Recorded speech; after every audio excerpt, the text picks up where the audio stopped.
पंजाब केसरी में आप सबका स्वागत है। मैं हूं चंद्रशेखर धरनी। हरियाणा के deputy chief minister Dushyant Chautala हमारे साथ मौजूद है, चर्चा करेंगे इनसे कई राजनीतिक करंट इश्यूज के ऊपर। सबसे पहले स्वागत है आपका। बहुत बहुत धन्यवाद। दुष्यंत जी, 2 साल बीजेपी जेजेपी गठबंधन के, निर्दलियों के गठबंधन की सरकार के, आपका अनुभव क्या रहा? बहुत अच्छा रहा। सभी लोगों ने मिलकर प्रदेश की उन्नति में अपनी भागीदारी दी और गठबंधन ने जो जो वादे किए अधिकतम पूरे करने का काम किया। हमारे कॉमन मिनिमम प्रोग्राम के तहत बड़े बड़े वादे दोनों पार्टियों के पूरे हुए हैं और हम उम्मीद करते हैं कि अगले 3 साल भी इसी तरीके से हरियाणा को प्रगति के पथ पर बेमिसाल बनाने के लिए हम चलते रहेंगे। अगर चर्चा की जाए जेजेपी के चुनावी घोषणा पत्र की, आपके हिसाब से ऐसे कौन कौन से प्रमुख काम है जो इन 2 साल में आप करवा पाए हैं? आज में घोषणा पत्र तो मेरे हाथ में नहीं है, मगर सबसे बड़ा तो 75% है जो युवा का अधिकार है। महिलाओं को हिस्सेदारी पंचायती राज इंस्टीट्यूशन में 50% की है, बीसीए को 8% की है। आज हमारे जुडिशियल कोर्ट्स के अंदर हिंदी को भाषा प्राथमिक तौर पे देने की बात है। एलिजिबिलिटी टेस्ट क्लोजेस्ट सेंटर्स में करवाने की बात है। अधिकतम ऐसी चीज़ें हैं जो हमने और बीजेपी ने मिलकर 2 साल में अचीव करने का काम किया है। और हमारा तो ये प्रयास है कि डिजिटलाइजेशन मॉडर्नाइजेशन का जितना उपयोग किया जाए, और उसका पहला कदम हमने लैंड रिकॉर्ड्स को डिजिटलाइज किया और अगले 2 दिन के अंदर हम उसको पूरी तौर पर प्रदेश की जनता को समर्पित करेंगे। हमने स्वामित्व के माध्यम से लाल डोरा मुक्ति से लेकर हर प्रॉपर्टी को गांव लेवल पर भी आईडी देने का काम किया। और तो और हमारी सरकार ने आज व्यवस्था ऐसी बनाई है कि जो डीसी रेट ठेकेदारी प्रथा से लोग परेशान थे, निरंतर कंप्लेंट आती थी, उसको कौशल रोजगार निगम के माध्यम से अब हम फॉर्मुलाइज तरीके से आगे ले जाने का काम कर रहे हैं कि जो इनकम लो कैटेगरी के बच्चे हैं जिनको आज जरूरी नौकरी की जरूरत है, वो सब ऑनलाइन अप्लाई करें और डिजिटल माध्यम से जहाँ जहाँ वैकेंसी है उसका डाटा उपलब्ध हो और साथ के साथ उनको रोजगार मिले। अगले 3 सालों में क्या रोड मैप है आपका? क्या चीजें ऐसी हैं जिन पर फोकस किया जा रहा है? सबसे बड़ा तो हमारा एविएशन हब हिसार का है। उससे पहले हमारे पास खुशखबरी मारुति वाली आई गई।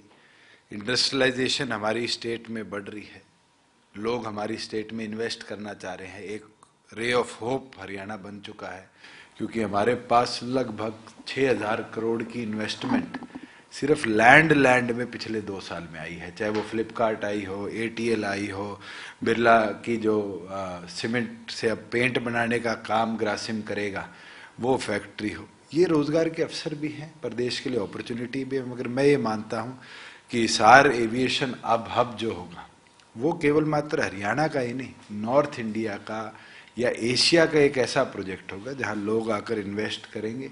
और साथ में जो हमारा ई व्हीकल्स की ओर हम जा रहे हैं, ग्रीन एनर्जी की ओर जा रहे हैं, उसकी जो पॉलिसी अब जल्द से जल्द हम लाने का काम करेंगे, वो पॉलिसी भी एक नई ऊर्जा और उम्मीद देने का काम करेगी, जिससे आप ये मानो कि आम जन को रोजगार के अवसर भी मिलेंगे, हमारे यहाँ गाड़ियाँ बननी भी शुरू होंगी और साथ में कन्वर्जन पे भी हम लोगों को बेनिफिट्स देंगे। दुष्यंत जी, अगर 2 सालों में देखें, सारा अध्ययन करें, नजर आता है कि कई लोगों के निशाने पर आप रहे, आपके विभाग रहे, चाहे वो तहसीलों में भ्रष्टाचार का मामला था, शराब का मामला था, या आपके जो भी डिपार्टमेंट राजस्व से संबंधित आरोप प्रत्यारोप उंगली आप पर उठाने की कोशिश हुई।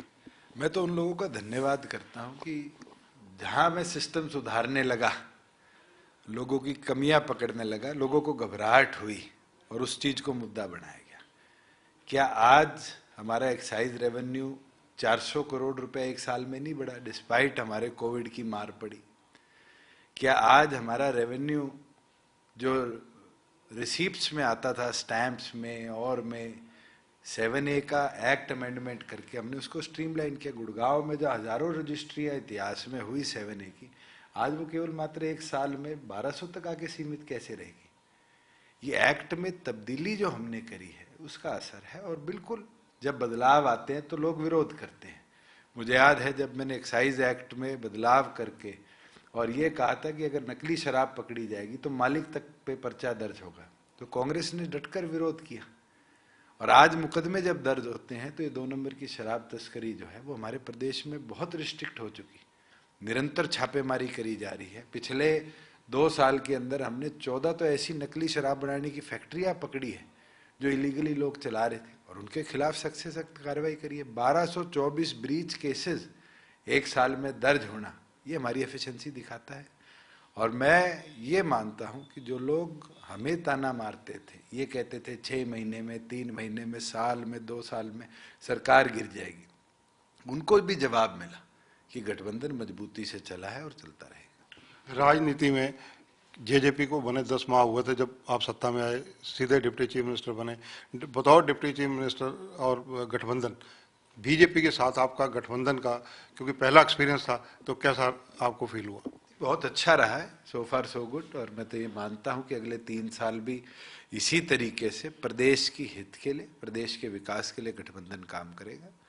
और आगे भी हम तो उम्मीद करते हैं लोकसभा हो, विधानसभा हो, दोनों संगठन मिलकर इसी तरह लड़ते रहेंगे। राज्यसभा की 2 सीटें अगले साल अगस्त 2022 में खाली होने जा रही हैं। जेजेपी की निगाह एक सीट पर रहेगी या नहीं रहेगी? दोनों पार्टियां बैठ के निर्णय करेगी, जैसे हमने पिछली बार किया था। आगे भी ये तो हमारा इंटरनल फैसला होगा। दिल्ली के चारों तरफ एनसीआर एरिया में जो पोल्यूशन की मार पड़ रही है, जिस तरह से पराली के आरोप लग रहे हैं कि पराली बहुत ज्यादा जली है, तो इसके कारण क्या मानते हैं आप? मैं तो माननीय सुप्रीम कोर्ट का धन्यवाद करूंगा, जिनने स्वयं ये अपनी रिपोर्ट पढ़ने के बाद कहा है कि केवल मात्र 10% पोल्यूशन पराली का है, 70% पोल्यूशन तो दिल्ली के ट्रैफिक का है।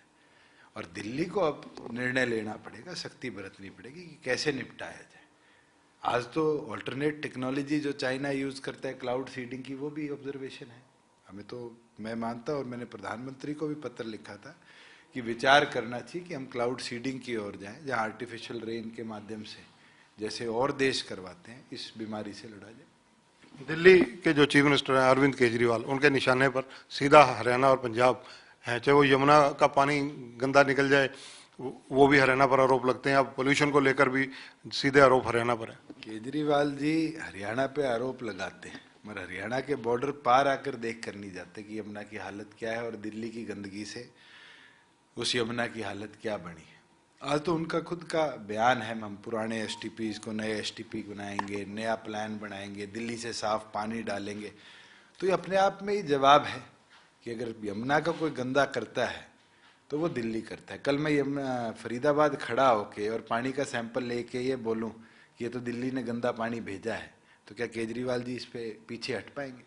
मुझे तो वो समय भी याद है जब केजरीवाल जी शायद मुख्यमंत्री भी नहीं थे और मैं मेंबर ऑफ पार्लियामेंट था। सुषमा स्वराज जी को मैंने सदन में, लोकसभा में खड़े होकर पूछा था कि आप बताइए कि 560 करोड़ रुपया लगा यमुना की सफाई पे, क्या यमुना साफ हुई? और उनने स्वयं माना कि हम पूरी तौर पर कामयाब नहीं हो पाए। ये तो action plan government of India को बनाना पड़ेगा। जैसे नमामि गंगे में गंगा की सफाई करी है, वैसे ही एक हमें कोलैबोरेटेड प्लान, बिल्कुल हमारे जो 3 लखवार, कसाऊ, रेणुका डैम पेंडिंग पड़े, उस पॉइंट से लेकर और जहाँ ये अंतिम छोर पर मिलती है उस छोर तक के लिए एक कोलैबोरेटेड प्लान मल्टी स्टेट्स का सेंट्रल गवर्नमेंट को बनाना पड़ेगा। यूपी और पंजाब के चुनाव, जेजेपी की भूमिका क्या रहने वाली है? हमारी भूमिका मजबूत रहेगी, अभी चर्चा चल रही है और हम उम्मीद करते हैं जैसे हमने संगठन का विस्तार और प्रदेशों में किया है, जरूर अगर हमारे पास अच्छे कैंडिडेट्स हुए और वहाँ उनकी लोकप्रियता रही तो हमारी चुनाव भी पार्टी वहाँ लड़ेगी। राजनीतिक रूप से, क्योंकि सारी चीज़ों पर आपकी निगाह रहती है, पंजाब में कैप्टन को हटाना, चन्नी जी को लाना और सिद्धू साहब की कप्तानी जो है संगठन के अंदर, तो इसको कांग्रेस की कैसी भूमिका देख रहे हैं आप? कांग्रेस ने जो निर्णय किया है वो तो कांग्रेस को आने वाले समय में अपने आप जवाब दे देगा, मगर एक चीज़ तो है कि पंजाब की पॉलिटिक्स के अंदर इस बार एक बहुत बड़ा भूचाल आएगा और ये तो कोई ज़्यादा दूर नहीं है, 4 महीने के अंदर चुनाव है। जनता जो निर्णय करेगी वो पंजाब के भविष्य को हिला कर रखे। जेजेपी वहाँ गठबंधन में जाएगी पंजाब में व यूपी में, या अकेले भी लड़ सकती है? तो बीजेपी की केंद्र लीडरशिप से बैठ के चर्चा करने के बाद ही बता पाऊँ। आजकल आपके चाचा जी अभय सिंह जी जो चौटाला शब्द को लेकर काफी कटाक्ष कर रहे हैं, उनका कहना है कि ये शब्द इस्तेमाल आप लोगों को नहीं करना चाहिए। आपकी टिप्पणी क्या है? करना चाहिए, नहीं करना चाहिए, मैं तो उनको एक सीरियस पॉलिटिशियन मानता नहीं हूँ जो इस तरह की चर्चा करते हैं। फैक्चुअल बातों पे आए, प्रदेश के विकास की बात करें तो जरूर जवाब दूंगा। हरियाणा में कांग्रेस के नेता प्रतिपक्ष चौधरी भूपिंदर सिंह हुड्डा आजकल विपक्ष जनता के समक्ष सरकार की पोल पट्टी खोलने का दावा कर रहे हैं। हुड्डा साहब चलो कुछ बताने तो लगे।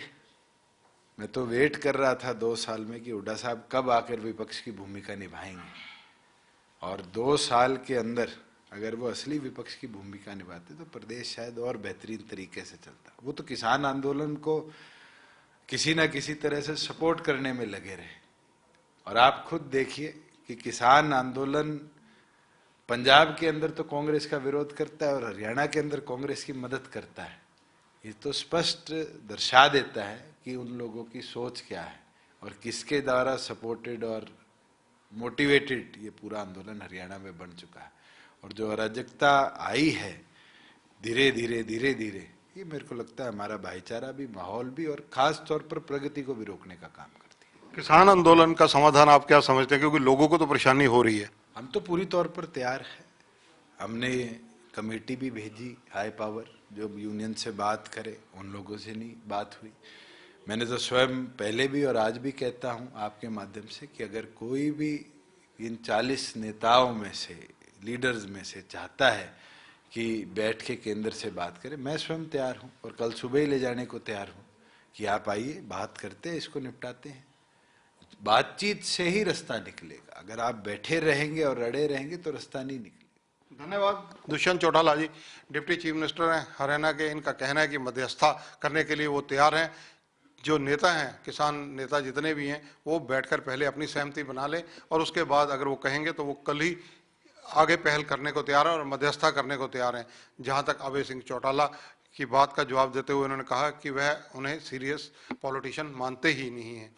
पंजाब के चुनावों और यूपी के चुनावों में गठबंधन पर निगाहें हैं और जेजेपी दोनों जगह दस्तक देने की तैयारी में है। कैमरामैन संजय सिंह के साथ चंद्रशेखर धरनी, पंजाब केसरी टीवी, चंडीगढ़। हमसे जुड़े रहने के लिए हमारे YouTube चैनल को सब्सक्राइब करें और नई वीडियो की नोटिफिकेशन के लिए बेल आइकॉन को दबाएं। अगर आप ये वीडियो Facebook पर देख रहे हैं तो लाइक जरूर करें और ज्यादा से ज्यादा शेयर करें। धन्यवाद।